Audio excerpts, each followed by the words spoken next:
उद्धव बाळासाहेब ठाकरे शिवसेनेने गुरुवार दिनांक 8 ऑगस्ट रोजी उरणमध्ये तहसील कार्यालयावर काढलेला मोर्चा सर्वार्थाने वेगळा ठरला। या मोर्चाने सरकारी अधिकारी कर्मचारी यांची खरी ओळख दाखवून दिली। लोकशाहीमध्ये लोक म्हणजे जनता ही राजा असते। लोकप्रतिनिधी हे त्या राजाच्या विश्वस्त असतात, तर सरकारी अधिकारी आणि कर्मचारी हे त्या राज्यातील जनतेचे नोकर असतात। कोणताही बडा अधिकारी साहेब नसतो, तर लोकसेवक असतो। पोलीस महासंचालक, महानिरीक्षक, आयुक्त, अधीक्षक, निरीक्षक ते पोलीस कर्मचारी आणि महसूल यंत्रणेतील जिल्हाधिकारी, तहसीलदार ते शेवटचा घटक हे सर्व साहेब नव्हे तर लोकसेवक आहेत। मात्र मिळालेल्या काही अधिकारांमुळे हे अधिकारी स्वतःला साहेब समजू लागतात, त्या तोऱ्यात वागतात, जनतेला नोकर समजतात। मग त्यांचा तोरा उतरविण्यासाठी जनतेला मोर्चा काढावा लागतो। या मोर्चाद्वारे बड्या अधिकाऱ्यांना त्यांची लोकसेवक ही ओळख दाखवून द्यावी लागते।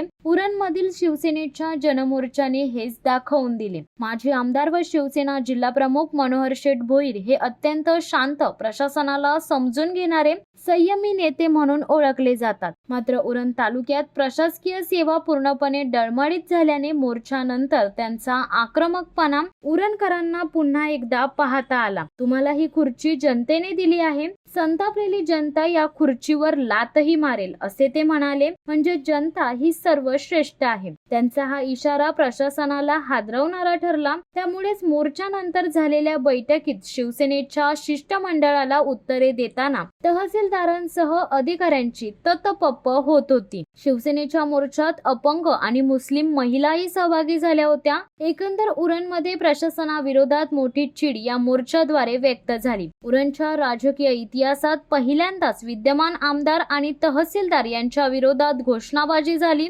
सरकारी अधिकारी आणि कर्मचारी यांना सरकारतर्फे भरमसाठ पगार, एसी केबिन, राहायला घर, फिरायला वाहन, सेवेला नोकर, शनिवार रविवार भरपगारी सुट्टी म्हणजेच आठवड्याला 5 दिवसाचंच काम, याशिवाय अन्य शासकीय सुट्ट्या, जीविताची हमी, मेडिक्लेम, आजारी सुट्ट्या, विविध भत्ते, प्रॉव्हिडंट फंड, 8 तास ड्युटी, सेवानिवृत्तीनंतर ग्रॅज्युइटी, पूर्ण पीएफ, मृत्यूनंतर पेन्शन, नंतर 30 पेन्शन पत्नीला, अशा सोयी सुविधा आणि सवलती दिल्या जातात। या बदल्यात या सरकारी अधिकारी आणि कर्मचारी यांनी आपली 8 तासाच्या ड्युटीत जनतेला चांगली सेवा द्यावी, तीही स्वतःला लोकसेवक समजून, साहेब समजून नव्हे, अशी सरकारची अपेक्षा असते। या अपेक्षेला तडे गेल्यास लोकांचा राग मोर्चाद्वारे बाहेर पडतो। यालाच पब्लिक आउटक्राय म्हणतात। उरणमध्ये सध्या प्रशासनाविरोधात पब्लिक आउटक्राय आहे।